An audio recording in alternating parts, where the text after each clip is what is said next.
આપણે બેસીએ. Thank you. બહુ સરસ એક જ સૂર સાથે તમે ગાયું આ ગીત. આપ સર્વનો આભાર માનું છું. ક્વાયર તો આપણને ખાસ પ્રકારના ગીતોમાં આગેવાની આપે છે અને માટે આપણે દર રવિવારની ભજન સેવામાં કે જ્યારે જ્યારે આપણે એકઠા મળીએ છીએ ત્યારે ત્યારે પ્રભુનું ભજન જોશથી જુસ્સાથી આત્માથી અને સત્યતાથી કરવાનું છે. અને માટે આપણી મંડળીમાં કોઈ આવે તો એમને એવું લાગવું જોઈએ કે CNI દાહોદ મંડળી એ તો આખી મંડળી ક્વાયર છે. એક જગ્યા મારી બદલી થઈ અને મેં પૂછ્યું કે મંડળીનું ક્વાયર છે? એમણે કહ્યું કે આખી મંડળી ક્વાયર છે. પછી એમ કહ્યું કે હા ક્વાયર છે. અને ત્યાર પછી પહેલાં રવિવારે મેં અનુભવ કર્યો અને 5 વર્ષ રહ્યો ત્યાં સુધી એ અનુભવ એવો ને એવો જ રહ્યો. ખરેખર મંડળીના દરેક લોકો આ ભજન સંગ્રહના બધા જ ગીતો, બીજા ગીતો આનંદ અને ઉત્સાહથી પ્રભુના ઘરમાં આવતા અને ગાતા હતા. એ જોમ ને જુસ્સા સાથે આપણે પણ પ્રભુના લોકો તરીકે જીવતા ઈશ્વરને માન આપીએ અને આરાધના કરીએ. એ ગીતોમાં ગાવાનું છે. જ્યારે ક્વાયર તો આગેવાની આપે, સેવા આપે છે, આગલા દિવસે પૂરતી તૈયારી કરે, પ્રેક્ટિસ કરે અને તૈયારી સાથે આવે છે. ત્યારે રવિવારના દિવસે આપણે પણ બમણા જોશથી ગાઈએ.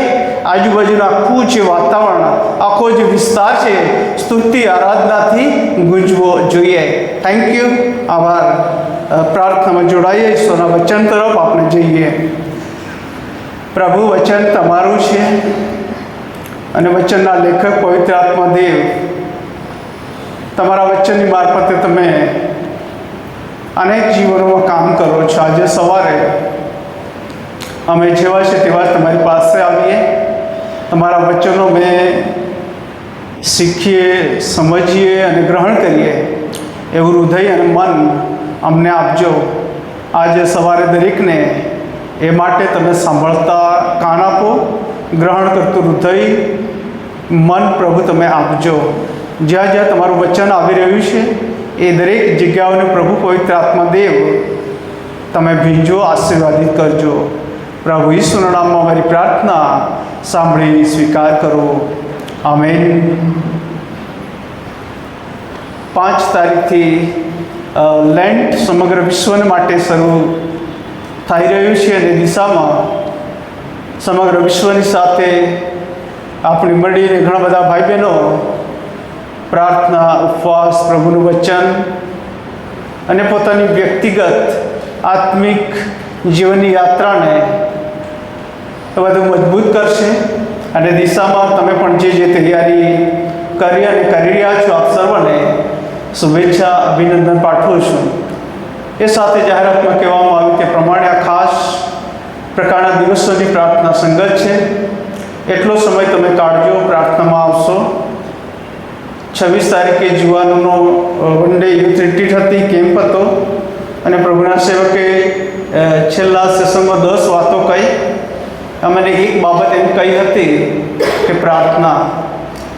જો દાનિયેલ એ રાજાની હજુરમાં હતો, વ્યસ્ત હતો, તેમ છતાં એને જો સમય મળતો હોય દિવસમાં તે પોતાના દેવને 3 વખત પ્રાર્થના કરતો હતો, યાદ કરતો હતો, તો તમે ને હું આપણને પણ ઈશ્વર સમય આપે અને પ્રાર્થનામાં સમય આપણે ગાળીને આ ખાસ પ્રકારના દિવસોમાં આગળ વધીશું. 3 શાસ્ત્ર ભાગો વાંચ્યા, એમાંથી વિશેષ કરીને માથીની સુવાર્તા તેનો 6થો અધ્યાય અને તેના 18 વચનોમાંથી કેટલીક જે બાબતો છે એ આપણે જોવાના છે. જો માથી સુવાર્તિક સંબંધી આપણે વિચાર કરીએ તો દરેક સુવાર્તિકમાં કોઈકની કોઈક અજોડતા છે જ.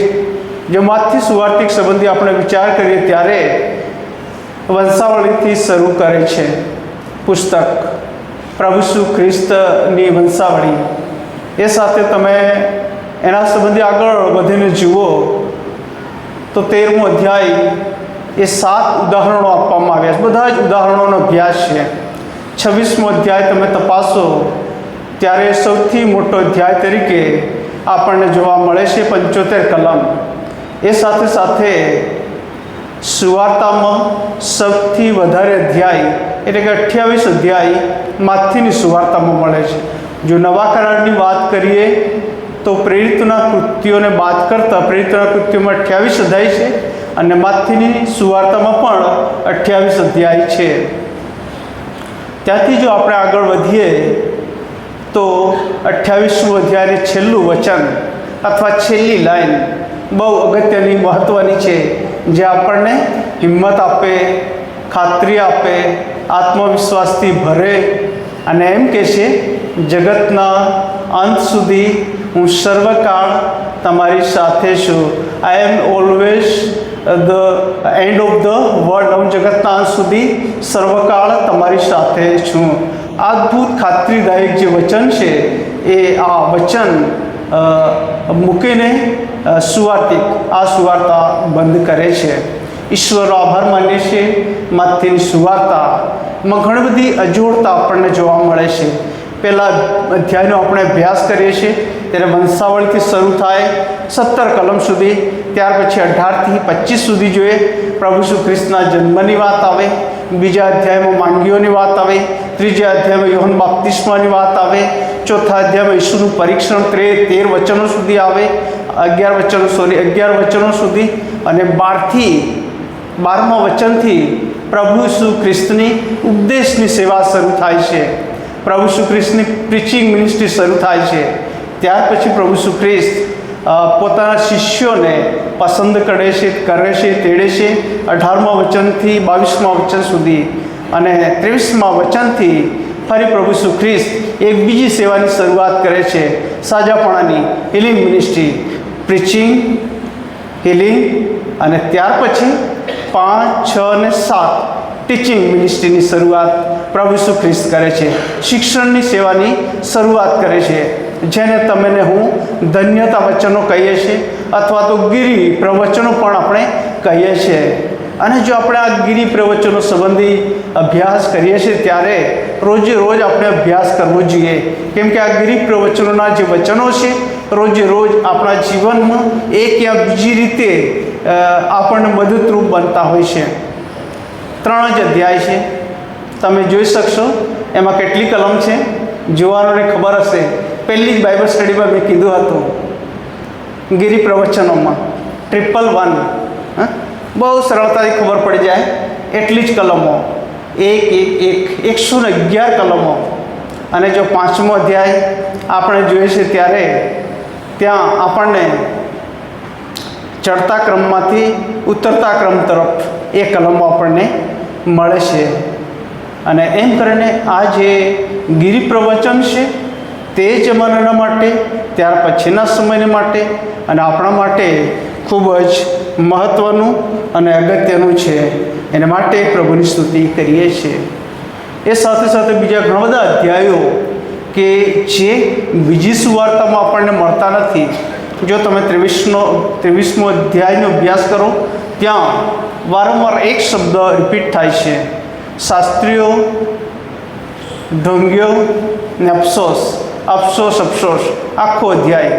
પછી 24મો અધ્યાય જગતના અંતની અને પ્રભુ ઈસુ ખ્રિસ્તના બીજા આગમનની નિશાનીઓ ત્યાં બતાવવામાં આવી છે. 25મા અધ્યાયની વાત કરીએ 10 કુમારિકાઓથી શરૂ થાય છે અને ઈશ્વરનું જે ન્યાયસન કેવું રહેશે એની વાત આપણને જોવા મળે છે. જો માથી સુવાર્તિક બહુ અદ્ભુત એવી બાબતો એની સુવાર્તામાં રજૂ કરે છે.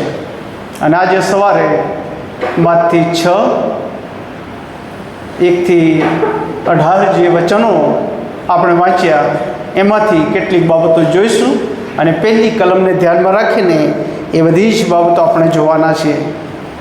6:1 એમ કહે છે, માણસો તમને જુએ એવા હેતુથી તેઓની આગળ તમારા ધર્મકૃત્યો કરવાથી સાવધાન રહો, નહીં તો આકાશમાંના તમારા બાપથી તમને ફળ મળવાનું નથી.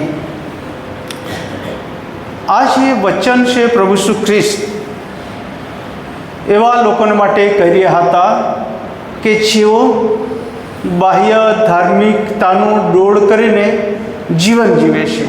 પ્રભુ ઈસુ ખ્રિસ્ત આ વચન એવા લોકોને કહી રહ્યા હતા કે જેઓ આત્મિક વૃદ્ધિ પામવાને બદલે બાહ્યાચાર પર ભાર મૂકે અને જીવન જીવવા માંગતા હોય. અને આપણે એમ કહીએ છીએ કે બાહ્ય ધાર્મિકતા એ શું છે, અથવા ધાર્મિકતાનું દોડ, ધાર્મિકતાનું આડંબર, જુદા જુદા શબ્દો આપણે મૂકી શકીએ એ શું છે, એના સંબંધી આપણે વિચાર કરીએ ત્યારે પ્રભુ ઈસુ ખ્રિસ્તના સમયમાં અને તે અગાઉ ઘણા બધા એવા યહૂદી અને તેમાંથી થયેલા શાસ્ત્રીઓ, ફરોશીઓ, સદુકીઓ એવા ઘણા બધા જે લોકો હતા, ધાર્મિકતાનો બાહ્યાચાર કરતા હતા અને બતાવતા હતા કે અમે ધાર્મિક રીતે મજબૂત છે, અમારા જેવું બીજું કોઈ નથી.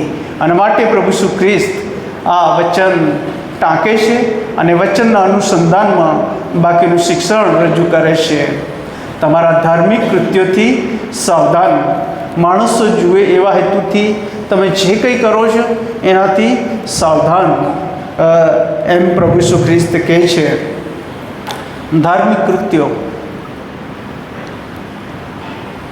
વર્તમાન સમય સંબંધી આપણે વિચાર કરીએ એ ધાર્મિક કૃત્યો અથવા તો શું કહેવાય કે નામધારી ખ્રિસ્તીપણું, એમ આપણે એવો શબ્દો પણ મૂકીએ છીએ ત્યારે એમાં એવી ઘણી બધી બાબતો આવી જાય કે જો આપણે નામના ખ્રિસ્તી તરીકે રહીએ છીએ ત્યારે બાપ્તિસ્મો ભલે થયું હોય, મળીના રેકોર્ડ પર ભલે નામ હોય, લગ્ન કાયદેસર વિધિથી થયું હોય, બધું જ એ વિધિસર, પણ જો આત્મિક ઉન્નતિને માટે જો આપણે કરીએ છીએ ત્યારે બધું જ બાહ્યાચાર નકામો છે.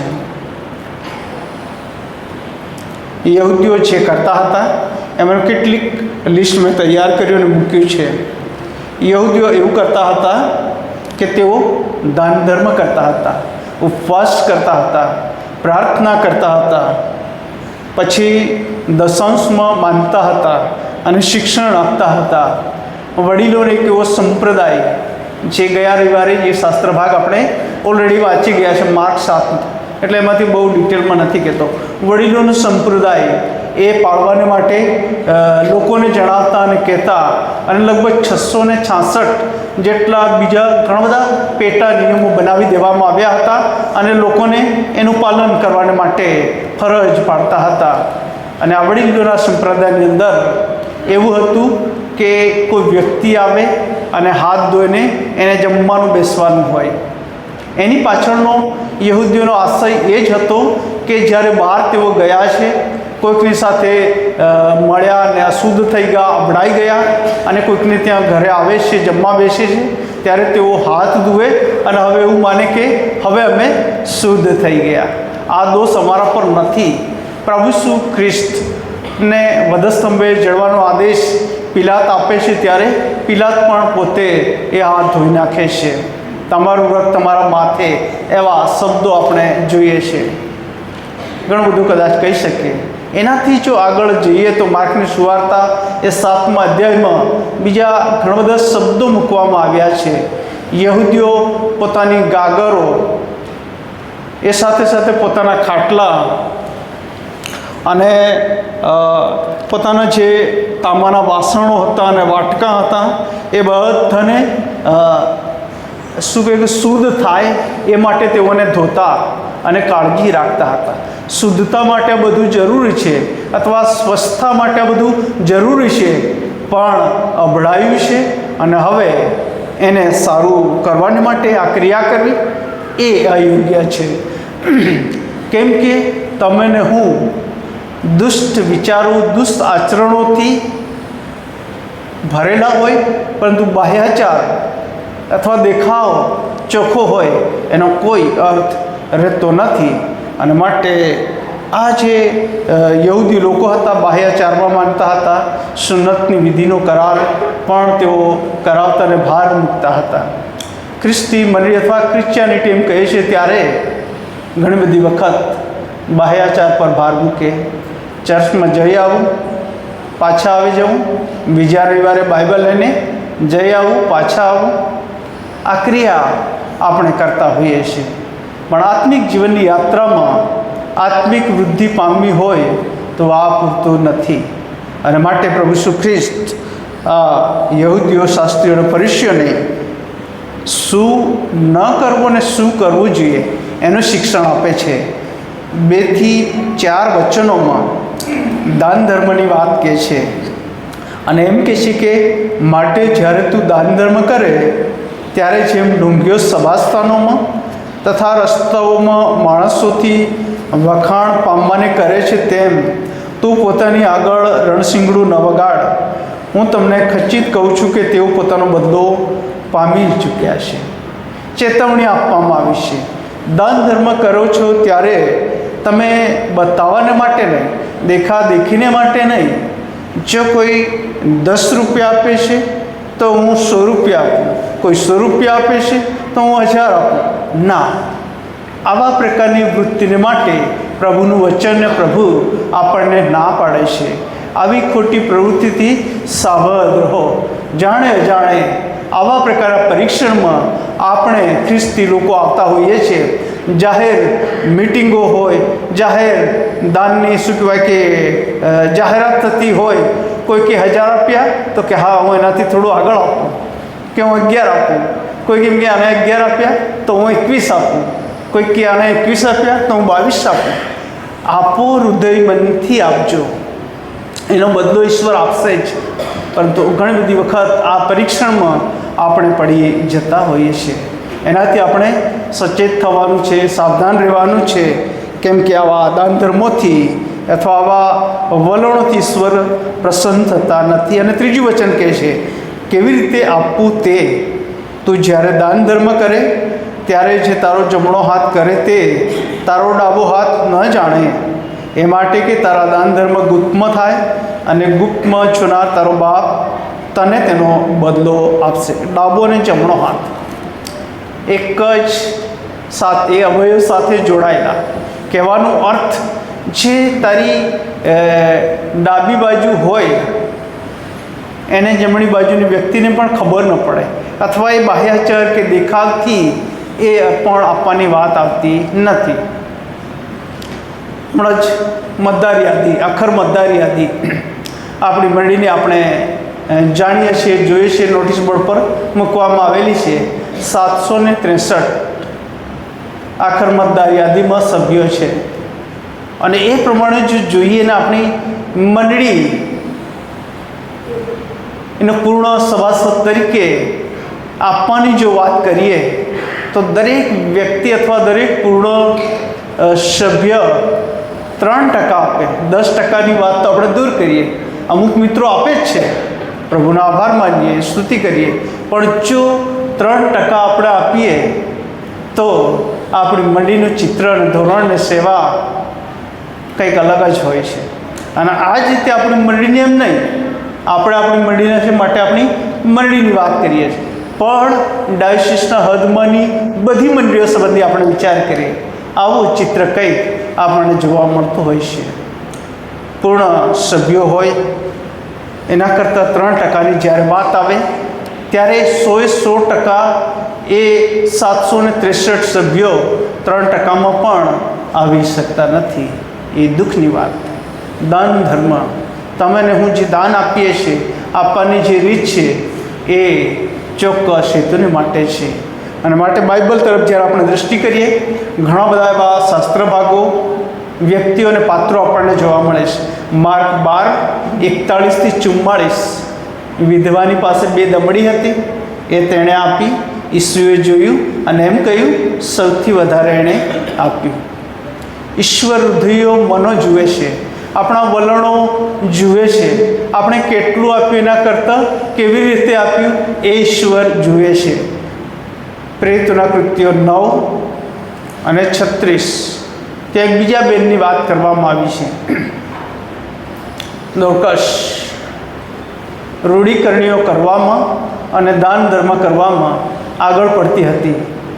માંદી પડીને મરણ પામી અને ત્યાર પછી ઈશ્વરે જોકે જીવતદાન પણ આપ્યું. અને આ જે દોર્કસ છે એ લોકોને પુષ્કળ દાન પણ આપતી હતી. એની નોંધ લેવામાં આવી છે. એનાથી જો તમે આગળ વધો, આગળનો અધ્યાય પ્રેરિતોના કૃત્યો 10મો અધ્યાય, બીજા વચનમાં કર્નેલિયસ સુબેદાર બિન યહૂદી, એને કોણે શિક્ષણ આપ્યું હશે, પણ તે પુષ્કળ દાનો આપતો અને નિયમિત દેવની પ્રાર્થના કરતો હતો. અને માટે એની પ્રાર્થના અને એના દાનો ઈશ્વરે જોયા અને સાંભળ્યા. એના ઘણા બધા મેં કહ્યું તે પ્રમાણે વ્યક્તિઓનો પાત્રો બાઇબલમાંથી આપણને મળે છે. બીજો કોરિન્થી તેનો 9મો અધ્યાય આપણે વાંચ્યો અને 7મું વચન ને છેલ્લું વાક્ય, ખુશીથી આપનારને દેહ ચાહે છે. ઈશ્વર આપણને ફરજ પાડતા નથી. આપણે આટલું જ આપીએ.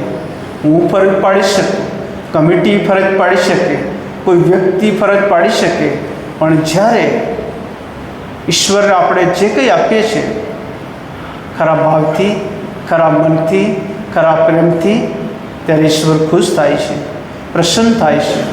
જે ઈશ્વરે આશીર્વાદો આપ્યા એમાંથી જ લઈને ઈશ્વરને આપવાની વાત આવે છે. અને માટે દાનની જ્યારે વાત કરવામાં આવે ત્યારે પ્રભુ ઈસુ ખ્રિસ્ત આ શિક્ષણ આપતા એમ કહે છે કે એક શબ્દ મૂકવામાં આવ્યો છે બીજા વચનની અંદર, બીજી લાઈનમાં પહેલો શબ્દ ઢોંગ્યો. અને આ શબ્દ 5મા વચનમાં, બીજી લાઈનમાં પહેલો શબ્દ, 16મા વચનમાં, બીજી લાઈનમાં પહેલો શબ્દ, 3 વખત આ શબ્દ પ્રભુ ઈસુ ખ્રિસ્ત વાપરે છે. બાહ્યાચારથી ઈશ્વર પ્રસન્ન થતા નથી, ખુશ થતા નથી. અને એના પછી 5મા વચનથી લઈને 15મા વચન સુધી પ્રાર્થનાનું શિક્ષણ આપે છે કે તમે પ્રાર્થના કરો છો ત્યારે ઢૂંગીઓના જેવા ન થાઓ. તમારી પ્રાર્થના કેવી ન હોવી જોઈએ અને તમારી પ્રાર્થના કેવી હોવી જોઈએ એના માટે પ્રભુ ઈસુ ખ્રિસ્ત અહીંયા શિક્ષણ આપે છે કે માણસો તેઓને જુએ માટે સભાસ્થાનોમાં, રસ્તાઓના નાકા ઉપર ઊભા રહીને પ્રાર્થના કરવાનું તેમને પસંદ છે. હું તમને કહું છું કે તેઓ પોતાનો બદલો પામી ચૂક્યા છે.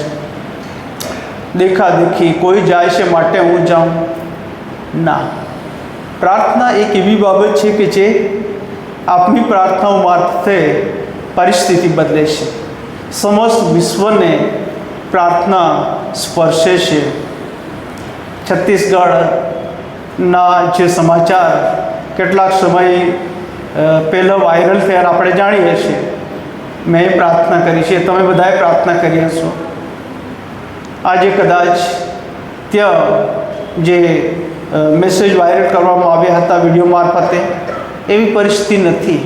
એ ઈશ્વર પ્રાર્થના સાંભળી, ઈશ્વર એનો જવાબ આપ્યો છે. આજે વિશ્વના ઘણા બધા વિસ્તારો આપણે ઘણી વખત જાણીએ, કોઈક રીતે જાણતા નથી, પણ આપણે જ્યારે થોડું ઘણું જાણીએ ચોક્કસ આપણે પ્રાર્થના કરીએ. અને પ્રાર્થના પરિણામ લાવશે. પ્રાર્થના પરાક્રમ છે. પ્રાર્થના પરિસ્થિતિ બદલશે અને પ્રાર્થના દ્વારા પરિસ્થિતિની વ્યક્તિઓના જીવનોનું પરિવર્તન થશે. તમે ને હું આ જગતની અંદર કદાચ જો બીજું કંઈ ના આપી શકીએ પણ કોઈકને માટે પ્રાર્થના કરી શકીએ. એ હક ઈશ્વરે આપણને આપ્યો છે. અને માટે આપણે આપણા ઘરે, પ્રભુ ઘરે કે બીજા કોઈ સ્થળે પ્રાર્થના આપણે કરીએ અને પ્રાર્થના દ્વારા ઘણા બધા માટે આશીષનું કારણ બની શકીએ. પ્રેરિતોના કૃત્યો 3 શરૂઆતની મંડળી પિત્તર યોહાન મંદિરે કેટલા વાગે પ્રાર્થનામાં જતા હતા? 7 વાગે, 3 વાગે. પિત્તર યોહાન બપોરે 3 વાગ્યે મંદિરે પ્રાર્થના જતા હતા. જન્મથી લંગડો માણસ, ઘણા બધા લોકો એમ કે જન્મથી લંગડો ભિખારી, પણ એની પરિસ્થિતિના કારણે બની ગયો હતો. એની પરિસ્થિતિના કારણે ભિખારી અથવા ભીખ પર એનું જીવન નિર્ભર બની ગયું હતું. જન્મથી લંગડો માણસ કે જેને આ પ્રાર્થનાના સ્થાન પર જતો, બેસતો અને ત્યાં સાજાપણું મળ્યું. ત્યાંથી જો તમે આગળ વધો તો 6ઠ્ઠો અધ્યાય 7 સેવકોની વરણી કરવામાં આવી પ્રાર્થના દ્વારા. ત્યાંથી આગળ વધો તો 12મો અધ્યાય 12મું વચન, પિત્તર જેલમાં હતો અને ઘણા બધા લોકો, યોહાન માર્કનીમાં મરિયમ, એનું ઘર એ પ્રાર્થનાનું ઘર હતું અને ત્યાં એકઠા થઈને તેઓ પ્રાર્થના કરતા હતા અને પિત્તર એ જેલમાંથી બહાર આવ્યું. આજે આપણા ઘરો, આપણા સ્થળો, આપણું પ્રભુ ઘર એ પ્રાર્થનાનું સ્થાન, પ્રાર્થનાનું ઘર બનવું જ જોઈએ. જો તમે ને હું પ્રાર્થના ન કરીએ તો બીજા કોણ આવશે? તમે ને હું જો આપણા જીવતા દેવને ઓળખીએ છીએ, એને આ બધી બાબતો ન જણાવીએ તો બીજા કોણ જણાવશે? અને માટે લુક 18:1 સર્વદા પ્રાર્થના કરવી જોઈએ, કાયર થવું જોઈએ નહીં. અને ત્યાર પછી પ્રભુ ઈસુ ખ્રિસ્ત 2 દાખલા આપે છે, 2 ઉદાહરણ આપે છે, એક વિધવા અને અન્યાય ન્યાયાધીશનું. અને ત્યાર પછી 9મા વચનથી દાણી અને ફરોશીની પ્રાર્થના કેવી છે અને એનું પરિણામ કેવું, એની વાત આ બંને ઉદાહરણ દ્વારા પ્રભુ ઈસુ ખ્રિસ્ત આપે છે. એક અમેરિકન મિશનરી દક્ષિણ આફ્રિકામાં સેવા અને સુવાર્તાના કાર્ય માટે કામ કરી રહ્યો હતો અને એક દિવસ બેંકમાંથી સેવા કાર્ય માટે મોટી રકમ લઈને તે નીકળ્યો અને જઈ રહ્યો હતો. જેની જાણ કેટલાક લૂંટારોને થઈ અને તેઓ એમનો પીછો કરીને પછવાડે પાછળ ચાલવા લાગ્યા અને એક એવી જગ્યા આવી કે જ્યાં કોઈ ન હોય એવી જગ્યા પર એ મિશનરી આવી પહોંચ્યો. અને એવા સમયે એ જ નાણાં, એ જ પૈસા બાજુ પર મૂકીને એ મિશનરી પ્રાર્થનામાં લાગી ગયો. એણે પ્રાર્થના કરી સેવાને માટે, એ નાણાંને માટે. અને ત્યારે લૂંટારુઓ એ ઘણા બધા પૈસા, નાણાં લઈને ભાગી છૂટવાને માટે આયોજન કર્યું હતું, પણ કોઈ એની પાસે જઈ શક્યું નહીં. અને ત્યારબાદ ઘણા બધા વર્ષો પછી એ લૂંટારી ટોળકીમાંનો એક વ્યક્તિ પ્રભુની ઓળખ પામ્યો અને ત્યાર પછી એ જે મિશનરી હતા એમને મળવાને માટે શોધતો ગયો અને આખી વાત કહી કે જ્યારે તમે આ દિવસે આ રીતે પૈસાની બેગ લઈને આવતા હતા, અમે એ પૈસા લૂંટવાને માટે આખી ટીમ અમારી સાથે હતી અને અમે આવ્યા અને તમારી પાસે પણ અમે લૂંટી શક્યા નહીં. પણ તમારી આજુબાજુ જે 17 માણસો તલવાર સાથે ઊભેલા હતા, એ કોણ હતા? તમે પ્રાર્થના કરી રહ્યા હતા. અને પ્રભુના સેવકે એમ કહ્યું, મને કશું જ ખબર નથી. થોડાક સમય પછી એ જ મિશનરી એમના સેવા કાર્યમાં બીજા સ્થળે ત્યાં ગયા, સેવા આપી અને કેટલાક મિત્રો એ મિટિંગ પછી મળ્યા અને કહ્યું કે સાહેબ, અમે તમારા માટે આ દિવસે પ્રાર્થના કરતા હતા અને અમે 17 વ્યક્તિ હતા. અને ત્યારે મિશનરીની ખાતરી થઈ. એટલે પ્રાર્થના કેવું પરિણામ લાવે છે, કેવી પરિસ્થિતિ લાવે છે, એનું આ એક ઉદાહરણ છે.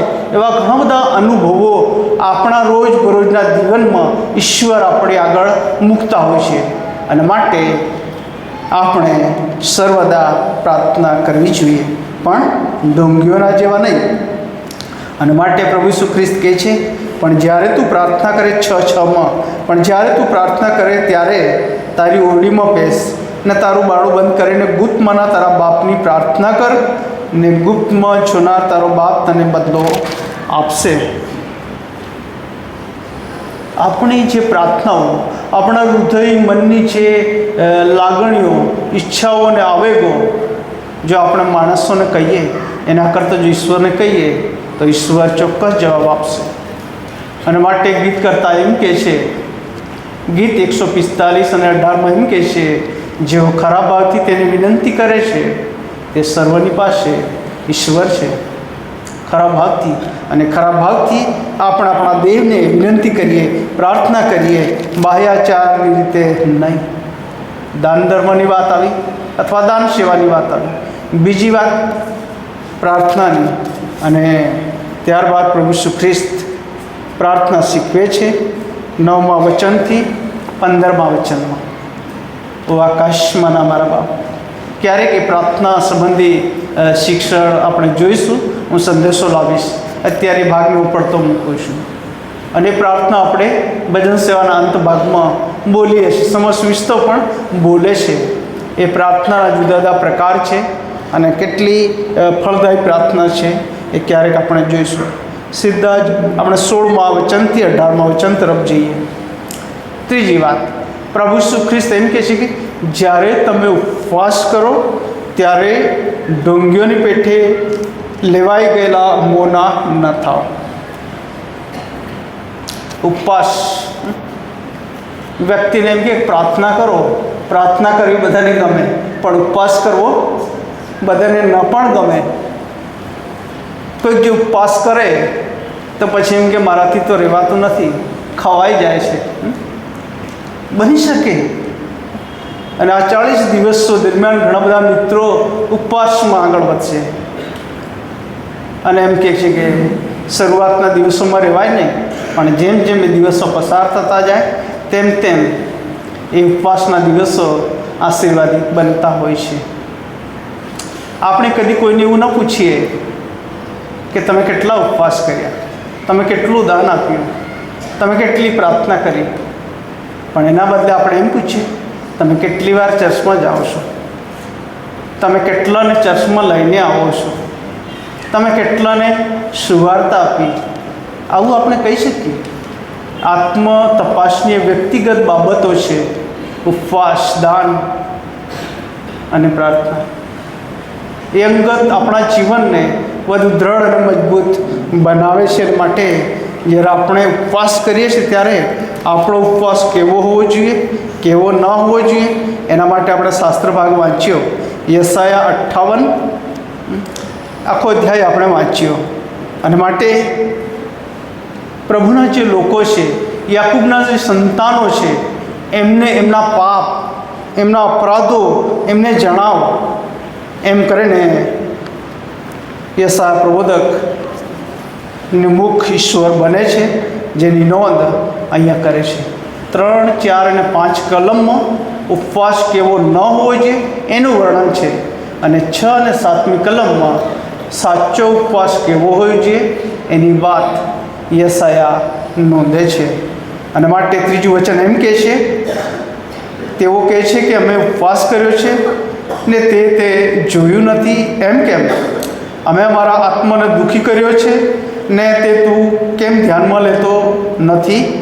જો તમારા ઉપવાસ કરવાના દિવસે તમે તમારા કામકાજ કરો છો ને તમારા સર્વ મજૂરો પર જુલમ ગુજારો છો, જુઓ તમે ઝઘડા તથા કંકાસને સારું ને દુષ્ટાની મુક્તિઓ મારવાને સારું ઉપવાસ કરો છો, તમારી વાણી આકાશમાં સંભળાય એ માટે તમે આજકાલ ઉપવાસ કરતા નથી. ઉપવાસ એ કેવળ બાહ્યાચાર ન બની જવું જોઈએ, પણ ઉપવાસ એ કેવો હોવો જોઈએ એમ ઈશ્વર પોતાના લોકોને, યાકૂબના સંતાનોને જણાવે છે. અને માટે એમ કે છે, પાંચમું વચન પણ આપણે વાંચી લઈએ, કેવો ન હોવો જોઈએ. હું જે ઉપવાસ પસંદ કરું છું તે આવો હોય, જે દિવસે માણસ આત્મકષ્ટ કરે તે દિવસે આના જેવો હોય. પોતાનું ડોકું સરકટની પેઠે નમાવવું ને પોતાની હેઠળ ટાટ તથા રાખનું પાથરણું કરવું, શું આને તમે ઉપવાસને યહોવાનો માન્ય દિવસ કહેશો? આવા પ્રકારનો બાહ્યચારી ઉપવાસ ઈશ્વર પસંદ કરતા નથી. પણ ઈશ્વર જે ઉપવાસ પસંદ કરે છે એની અંદર 6 અને 7મું વચન એમ કહે છે, પણ દુષ્ટતાના બંધનો છોડવા, જુસરીના જોતર છોડવા, દબાયેલાઓને મોકળા કરીને વિદાય કરવા અને વળી સર્વ જુસરીને ભાંગી નાખવી. જે ઉપવાસ હું પસંદ કરું છું તે શું એ નથી? ભૂખ્યાઓને તારી રોટલી વેચી આપવી અને ભટકતા ગરીબોને ઘેર લાવવા, શું એ ઉપવાસ નથી? નાંગાને જોઈને તારે તેને વસ્ત્ર પહેરાવવું ને તારા બંધુઓથી મોં સંતાડવું નહીં. જે ઉપવાસ ઈશ્વર પસંદ કરે છે તે આ પ્રમાણેનો છે. અને માટે વાલાઓ, લેન્ટના દિવસોમાં અથવા તો પવિત્ર સપ્તાહ, દુઃખ સપ્તાહના દિવસોમાં જ્યારે તમે ઉપવાસ કરો છો ત્યારે એ ઉપવાસ ઈશ્વરને મહિમા આપનારો હોય, તમારા આત્મિક જીવનની યાત્રાની વૃદ્ધિનો હોય. માટે તમે ખરા હેતુ સાથે, ખરા અર્થ સાથે તમે કરશો. અને માટે જ છેલ્લે 17મું વચન એમ કહે છે, પણ તું ઉપવાસ કરે ત્યારે તારા માથા પર તેલ ચોપડ ને તારું મોં ધો. એ માટે કે માણસોને નહીં, બહુ સરસ વાક્ય મૂક્યું છે, એ માટે માણસોને નહીં પણ તારો બાપ જે ગુપ્તમાં છે તેને તું ઉપવાસથી દેખાય ને ગુપ્તમાં જોનાર તારો બાપ તને બદલો આપશે. દાન, ધર્મ, પ્રાર્થના અને ઉપવાસ ત્રણેય ખૂબ અગત્યના, મહત્ત્વના છે. અને ત્રણેય સેવા દ્વારા મંડળી પ્રભુનું રાજ્ય વિસ્તૃત અને વૃદ્ધિ પામતું જશે. પરંતુ ખરા અર્થમાં આપણે જ્યારે આ કરીએ છીએ ત્યારે એ સફળ, આશીર્વાદિત બને છે. વચન માટે ઈશ્વરનો આભાર માનતા આપણી જાતોને ઈશ્વરના હાથમાં આપણે સોંપીએ. ભજન સેવાના અંત ભાગમાં 345 નંબરના ગીતમાં જોડાઈશું. જીવનો દાનો જીવતા ઈશ્વરને હજુરમાં લાવીશું. આપો પ્રભુને આનંદે. પ્રાર્થનામાં જોડાઈએ, પ્રાર્થના કરીએ. ધન્ય ત્રિધન્ય સ્વામી, તમારો આભાર માનીએ છીએ. આ જગતમાં તમે અમારે સારું આવ્યા, અમારે સારું જીવ્યા, અમારે સારું તમારું પવિત્ર બલિદાન આપ્યું અને અમારે સારું તમે મરણના બંધનોને તોડ્યા અને તમે કહ્યું કે હું સર્વકાળ તમારી સાથે છું. આજે સવારે તમારા વચન દ્વારા તમે અમને શીખવ્યું, ચેતવ્યા એવા બાહ્યાચાર માટે, ધાર્મિકતાનો આડંબરથી અમારે કેવી રીતે બચવું,